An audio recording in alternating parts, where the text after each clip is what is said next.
ನಮಸ್ಕಾರ ವೀಕ್ಷಕರೇ, ಕಾನೂನಿನ ಚೌಕಟ್ಟಿನ ಒಳಗೆ ನಡೆಯುವ ಘೋರ ಅಪರಾಧಗಳು, ಇದನ್ನ ಭೇದಿಸುವ ರಹಸ್ಯ ಕೈಗಳು, ಇದರ ಸುತ್ತ ನಮ್ಮ ಕ್ಯಾಮ್ರಾ. ಇದುವೇ ಕ್ರೈಮ್ ಬೇಟ್, ನಿಷಿದ್ಧ ಲೋಕದ ಸುತ್ತ ನಮ್ಮ ಚಿತ್ತ.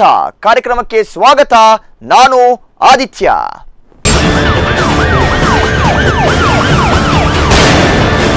ಅಲ್ಲಿ ಕೇಳಿತ್ತು ಹೆಣ್ಣಿನ ಅರ್ಥನಾದ. ಆ ಕೂಗಿಗೆ ಬೆಚ್ಚಿ ಬಿದ್ದಿತ್ತು ಇಡೀ ಊರು. ಕೂಡಲೇ ಆಂಬ್ಯುಲೆನ್ಸ್ ನಲ್ಲಿ ಅರೆ ಬರೆ ಗಾಯಗೊಂಡಿದ್ದ ಜೀವಗಳ ಸಾಗಾಟ. ಕೊನೆಗೆ ಒಬ್ಬ ಮಹಿಳೆ ಬದುಕಿ ಉಳಿದಿದ್ರೆ ಇನ್ನೊಬ್ಬಳು ಭಯಾನಕವಾಗಿ ಸಾವಿಗೀಡಾಗಿದ್ಲು.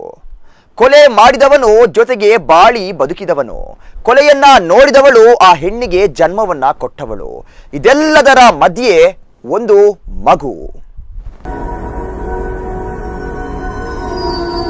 ಅಲ್ಲೊಂದು ಕ್ರೂರವಾದ ಧ್ವನಿ. ಮೇಲಿಂದ ಮೇಲೆ ಹೆಣ್ಣು ಮಗಳೊಬ್ಬಳ ಚೀರಾಟ. ಒಂದು ಕಡೆ ಚಿಕ್ಕ ಮಗು ಅಳುವ ಸದ್ದು. ಏನಾಗಿದೆ ಏನೋ ಎಂದು ಓಡೋಡಿ ಬಂದ ಅಕ್ಕಪಕ್ಕದ ಮನೆಯವರಿಗೆ ಕಂಡಿದ್ದು ಭೀಕರ ದೃಶ್ಯ. ಒಂದು ಕಡೆ ತೀವ್ರ ರಕ್ತಸ್ರಾವದಿಂದ ನೆಲದ ಮೇಲೆ ಬಿದ್ದಿತ್ತು ಒಂದು ಮಹಿಳೆಯ ಜೀವ. ಆ ಜೀವದ ಕುತ್ತಿಗೆ ಫುಲ್ ಕೊಯ್ದು ಹೋಗಿತ್ತು. ಕೈಗಳು ಕಟ್ಟಾಗುವ ಹಂತದಲ್ಲಿತ್ತು.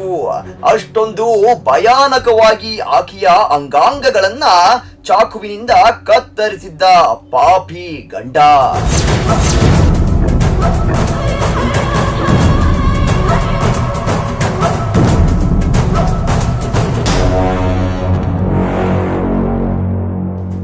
ಇನ್ನೊಂದು ಕಡೆ ವಯಸ್ಸಾದ ಮಹಿಳೆಯೊಬ್ಬಳಿಗೆ ಗಾಯ. ಅವಳ ಕೈಯಲ್ಲಿ ಒಂದು ಹಸುಗೂಸು. ಇದನ್ನೆಲ್ಲ ನೋಡಿದ ಪಕ್ಕದ ಮನೆಯವರು ಕೂಡಲೇ ಕರೆ ಮಾಡಿದ್ದು ಆಂಬ್ಯುಲೆನ್ಸ್ಗೆ. ಕೂಡಲೇ ಬಂದ ಆಂಬ್ಯುಲೆನ್ಸ್ ಅವರು ನೋವಿನಿಂದ ರಕ್ತದ ಮಡುವಿನಲ್ಲಿ ಬಿದ್ದು ಒದ್ದಾಡುತ್ತಿದ್ದ ದೇಹಗಳನ್ನ ಕೂಡಲೇ ಆಂಬ್ಯುಲೆನ್ಸ್ಗೆ ಹಾಕಿ ಆಸ್ಪತ್ರೆಗೆ ಕೊಂಡೊಯ್ಯುವ ಹೊತ್ತಿಗಾಗಲೇ ಲಕ್ಷ್ಮಿ ಚಿಗರಿ ಸಾವನ್ನಪ್ಪಿದ್ಲು. ಅವಳ ಪ್ರಾಣ ಬಿಟ್ಟು ಕೈಗಳು ದೇಹ ಎಲ್ಲವೂ ತನ್ನ ಕೆಲಸವನ್ನ ನಿಲ್ಲಿಸಿದ್ವು. ಇತ್ತ ಆಕೆಯ ತಾಯಿ ದೇವಕ್ಕ ಗಂಭೀರವಾಗಿ ಗಾಯಗೊಂಡು ಆಸ್ಪತ್ರೆಯ ಬೆಡ್ಡಿನ ಮೇಲೆ ಕುಳಿತು ಕೊಳ್ಳುವಷ್ಟರ ಮಟ್ಟಿಗೆ ಚೇತರಿಕೆಯನ್ನ ಕಂಡಿದ್ದಾರೆ.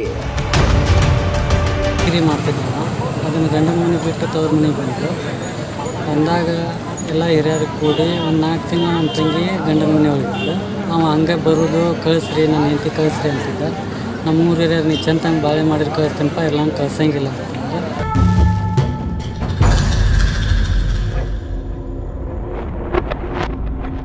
ಎಸ್, ಇವಿಷ್ಟು ನಡೆದಿದ್ದು ಧಾರವಾಡದಲ್ಲಿ.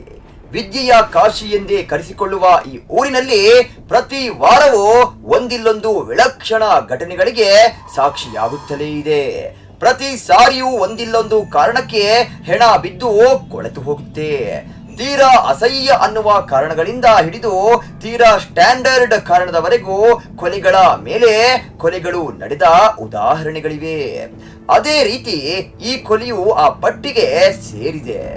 ಆಗಿದ್ದೆಲ್ಲ ಮರೆತು ಬಿಡೋಣ ಚಿನ್ನು ಎಂದಿದ್ದಾತ ಮುಖ ಮೂತಿ ನೋಡದೆ ಕೊಯ್ದು ಹಾಕಿ ಕೊಲೆ ಮಾಡಿ ಬಿಸಾಕಿದ್ದಾನೆ. ಅದಕ್ಕೆ ಆತ ನೀಡುವ ಕಾರಣವನ್ನ ಕೇಳಿದ್ರೆ ನೀವೇ ಒಮ್ಮೆ ದಂಗಾಗಿ ಹೋಗ್ತೀರಾ.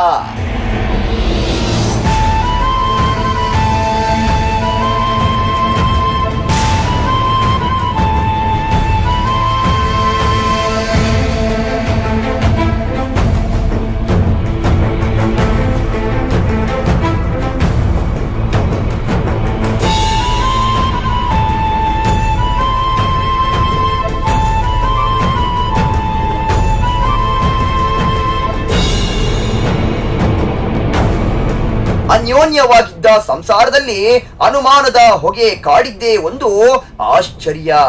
ಇವರಿಬ್ಬರು 2010ರಲ್ಲಿ ಮನೆಯವರ ಮುಂದೆ ಅವರು ಹೇಳಿದ ಹಾಗೆ ಮದುವೆಯಾಗಿದ್ದ ಜೋಡಿ. ಆತ ಕೂಡ ಅಪ್ಪ ಅಮ್ಮನ ಮಾತನ್ನ ಮೀರ್ತಾ ಇರ್ಲಿಲ್ಲ. ಈತ ಈಕೆಗೂ ಅಪ್ಪ ಅಮ್ಮ ತವರು ಮನೆ ಅಂದ್ರೆ ಇಲ್ಲಿಲ್ಲದ ವ್ಯಾಮೋಹ. ಅದಕ್ಕೆ ಪದೇ ಪದೇ ಮನೆಗೆ ಹೋಗಿ ಬರ್ತಾ ಇದ್ಲು. 15 ದಿನಗಳಿಗೊಮ್ಮೆ ತಿಂಗಳಿಗೆ 2ರಿಂದ 3 ಬಾರಿ ಹೋಗಿ ಬರ್ತಾ ಇದ್ದ ಹೆಂಡತಿಯನ್ನ ಗಂಡ ಯಾವತ್ತೂ ಅನುಮಾನದ ದೃಷ್ಟಿಯಿಂದ ನೋಡಿದವನೇ ಅಲ್ಲ.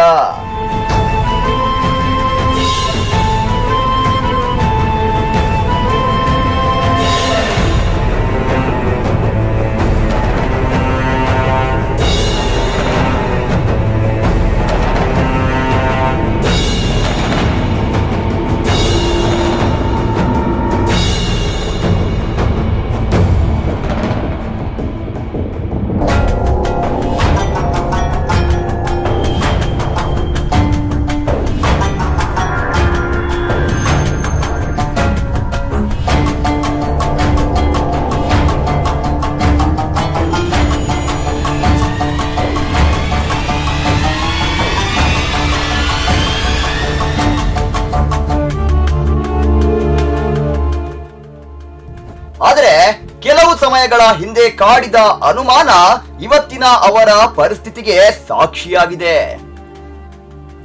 ಇಷ್ಟೇ ಆಗಿದ್ರೆ ಎಲ್ಲವೂ ಸರಿ ಇರ್ತಾ ಇತ್ತು ಕಣ್ರಿ. ಆದ್ರೆ ಕೆಲವು ದಿನಗಳಿಂದ ಆಕೆಯ ನಡೆ ವಿಶ್ವನಾಥನ ಮನೆಯಲ್ಲಿ ಅನುಮಾನಕ್ಕೆ ಕಾರಣವಾಗಿತ್ತು. ಮೊದಲೆಲ್ಲ 15 ದಿನ ತಿಂಗಳಿಗೊಮ್ಮೆ ಮನೆಗೆ ಹೋಗಿ ಬರ್ತಾ ಇದ್ದ ಹೆಂಡತಿ ಈಗೀಗ ಪದೇ ಪದೇ ವಾರಕ್ಕೆ 2 ಬಾರಿ ಹೋಗಿ ಬರೋದಕ್ಕೆ ಸ್ಟಾರ್ಟ್ ಮಾಡಿದ್ದಾಳೆ. ಆಕೆ ಮನೆಯಲ್ಲಿ ಇದ್ದಿದ್ದಕ್ಕಿಂತ ತವರು ಮನೆಯಲ್ಲಿ ಇದ್ದಿದ್ದೇ ಜಾಸ್ತಿ. ತವರು ಮನೆಗೆ ಹೋಗಿ ಬರೋ ವಿಷಯಕ್ಕೆ, ಅನೈತಿಕ ಸಂಬಂಧದ ವಿಷಯಕ್ಕೆ ಪದೇ ಪದೇ ಗಲಾಟೆ ಜಗಳವು ನಡೀತಾ ಇತ್ತು. ಇದನ್ನೆಲ್ಲ ನೋಡಿ ನೋಡಿ ಗಂಡನಿಗೂ ಸಾಕಾಗಿ ಹೋಗಿತ್ತು. ತಾಳ್ಮೆ ಮಿತಿ ಮೀರಿತ್ತು. ಅನುಮಾನದ ಭೂತ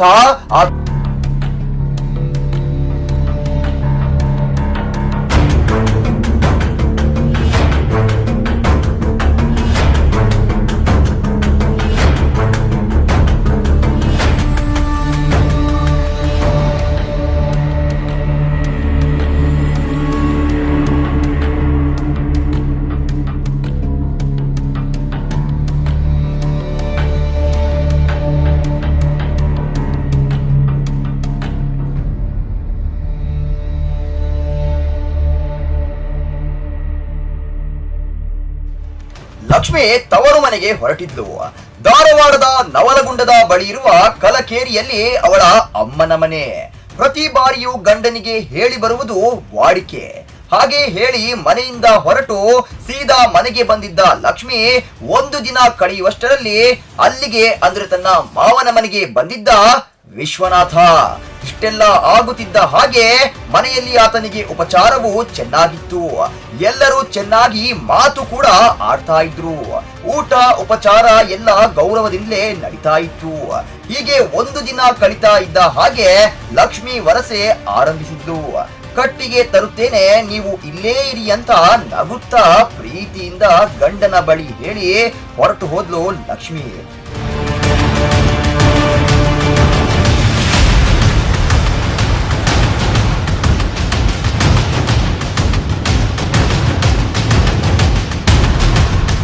ಅನುಮಾನದ ಭೂತ ಬೆನ್ನಿಗೆ ಅಂಟಿಕೊಂಡಿತ್ತು.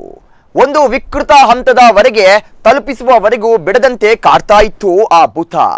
ಆಕೆ ಮಾಡಿದ್ದು ಹಾಗೆ, ಈತ ನಡೆದುಕೊಂಡಿದ್ದು ಹೀಗೆ. ಒಟ್ಟಿನಲ್ಲಿ ಏನೆಲ್ಲ ಆಗಿದೆ ಅಂತ ಹೇಳ್ತೀನಿ. ಅದಕ್ಕೂ ಮುನ್ನ ಒಂದು ಚಿಕ್ಕ ವಿರಾಮ.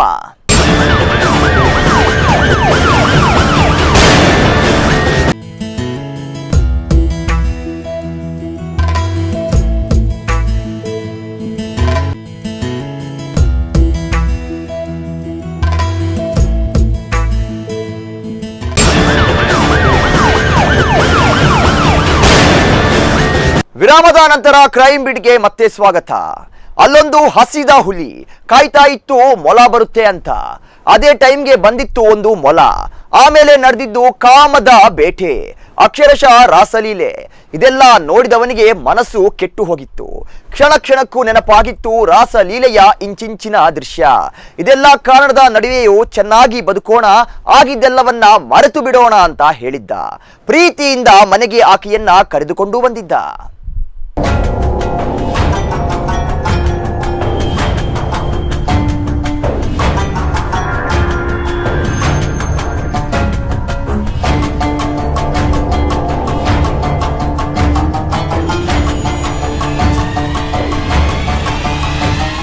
ಅದ್ಯಾಕೋ ಸುಮ್ಮನೆ ತಲೆ ಅಲ್ಲಾಡಿಸಿದವನಿಗೆ ಸಡನ್ ಆಗಿ ಅನುಮಾನ ಕ್ರಿಯೇಟ್ ಆಯ್ತು. ಮತ್ತದೇ ಯೋಚನೆ ಮೊಳಕೆ ಹೊಡೆದ ಹಾಗೆ ಸೀದಾ ಹೆಂಡತಿಯ ಹಿಂದೆ ಹೋದ ಹೋದ ಹೋದ ವಿಶ್ವನಾಥ.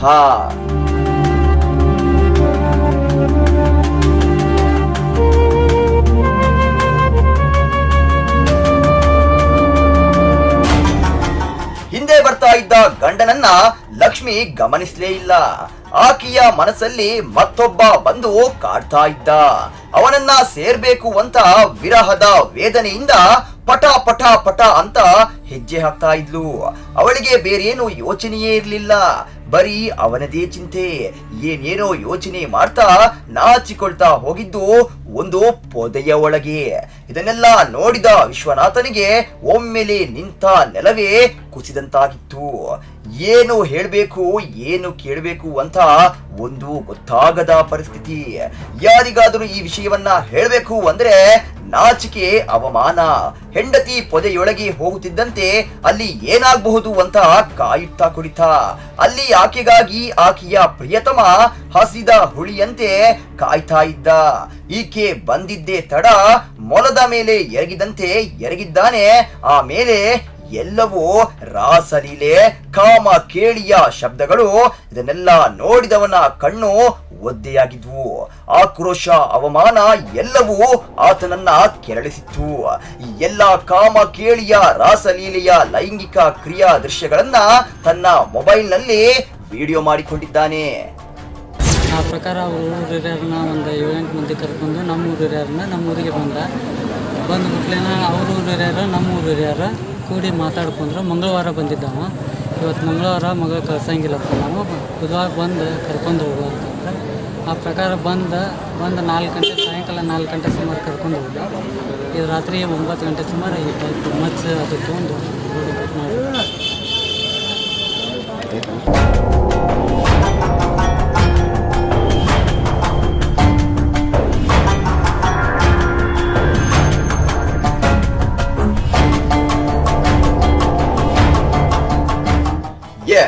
ಇದನ್ನೆಲ್ಲ ನೋಡಿ ವಿಡಿಯೋ ಮಾಡಿ ಸೀದಾ ಅವಳು ಬರುವ ಮೊದಲೇ ಮನೆಗೆ ಬಂದು ಏನೂ ಆಗಿಲ್ಲವೆಂಬಂತೆ ಕುಳಿತಿದ್ದಾನೆ. ಆದ್ರೂ ಮನಸ್ಸಲ್ಲಿ ಆಕ್ರೋಶದ ಕಟ್ಟೆ ಒಡೆದಿತ್ತು.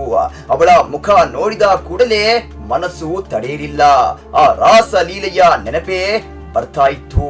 ಇದರಿಂದಾಗಿ ಜಗಳಕ್ಕೆ ನಿಂತಿದ್ದಾನೆ ವಿಶ್ವನಾಥ. ಜಗಳ ಮಾರಾಮಾರಿಯವರೆಗೆ ಹೋಗಿದೆ.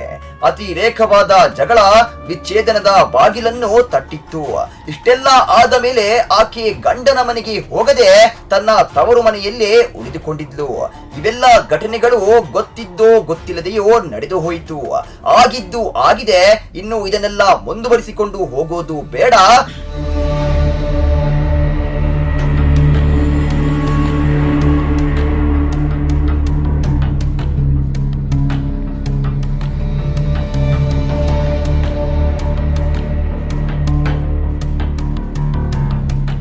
ನಾವಿಬ್ಬರು ಕೂಡಿ ಬಾಳೋಣ ಬಾ ಚಿನ್ನ ಎಂದು ಕೆಲವು ದಿನಗಳ ಹಿಂದೆ ಹೇಳಿದ್ದ ವಿಶ್ವನಾಥ.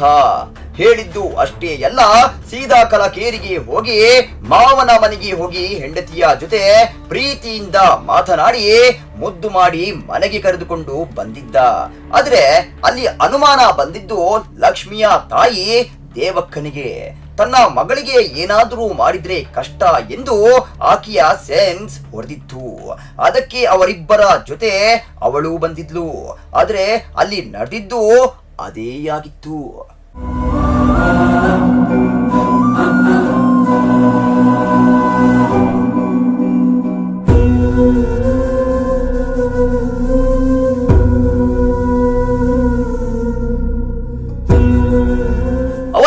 ಬುಧವಾರ ರಾತ್ರಿ 10:30 ಸಮಯ. ಲಕ್ಷ್ಮಿ ಆಕೆಯ ಮಗು ಆಕೆಯ ತಾಯಿ ಎಲ್ಲ ಊಟ ಮಾಡಿ ಮಲಗಿದ್ರು. ಯಾರಿಗೂ ಈ ಲೋಕದ ಇಚ್ಛೆಯೇ ಇರಲಿಲ್ಲ. ಅದೇ ಸಮಯಕ್ಕೆ ಸರಿಯಾಗಿ ಎಂಟ್ರಿ ಆಗಿದ್ದು ವಿಶ್ವನಾಥ ಚಿಗರಿ. ಈ ವೇಳೆ ಹೊರಗಿನಿಂದ ಕಂದಲಿ ಹಿಡಿದು ಬಂದ ವಿಶ್ವನಾಥ ಏಕಾಏಕಿ ಲಕ್ಷ್ಮಿಯ ಕಣ್ಣಿಗೆ ಹೊಡೆದಿದ್ದಾನೆ. ಇದರಿಂದ ಗಂಭೀರವಾಗಿ ಗಾಯಗೊಂಡ ಲಕ್ಷ್ಮಿ ಮನೆಯಿಂದ ಹೊರಗೆ ಓಡಿ ಬಂದಿದ್ದಾಳೆ. ಅಷ್ಟಕ್ಕೆ ಬಿಡದ ವಿಶ್ವನಾಥ ಲಕ್ಷ್ಮಿಯ ಕುತ್ತಿಗೆ ಕೈಗೆ ಹೊಡೆದಿದ್ದಾನೆ. ಈ ವೇಳೆ ಮಗಳನ್ನ ರಕ್ಷಿಸಲು ಬಂದಿದ್ದ ದೇವಕ್ಕನ ಮೇಲೂ ಹಲ್ಲೆಯನ್ನ ಮಾಡಿದ್ದಾನೆ.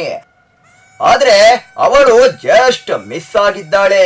ಇವೆಲ್ಲ ಗಲಾಟೆಯನ್ನ ಕೇಳಿಸಿಕೊಂಡ ನೆರೆಮನೆಯವರನ್ನ ಹೊರಗೆ ಬಂದು ಲಕ್ಷ್ಮಿ ರಕ್ತಸ್ರಾವದಿಂದ ಕೆಳಗೆ ಬಿದ್ದಿದ್ದನ್ನ ನೋಡಿ ಪೊಲೀಸರಿಗೆ ಹಾಗೂ ಆಂಬ್ಯುಲೆನ್ಸ್ಗೆ ಕರೆ ಮಾಡಿ ಮಾಹಿತಿಯನ್ನ ನೀಡಿದ್ರು. ಸ್ಥಳಕ್ಕೆ ಬಂದ ಪೊಲೀಸರು ಲಕ್ಷ್ಮಿ ಹಾಗೂ ದೇವಕ್ಕರನ್ನ ಹುಬ್ಬಳ್ಳಿಯ ಕಿಮ್ಸ್ಗೆ ಸಾಗಿಸಿದ್ದಾರೆ. ಆದ್ರೆ ಮಾರ್ಗ ಮಧ್ಯದಲ್ಲಿಯೇ ಲಕ್ಷ್ಮಿ ಮೃತಪಟ್ಟಿದ್ದಾಳೆ. ದೇವಕ್ಕನಿಗೆ ಚಿಕಿತ್ಸೆಯನ್ನ ನೀಡಲಾಗ್ತಾ ಇದೆ.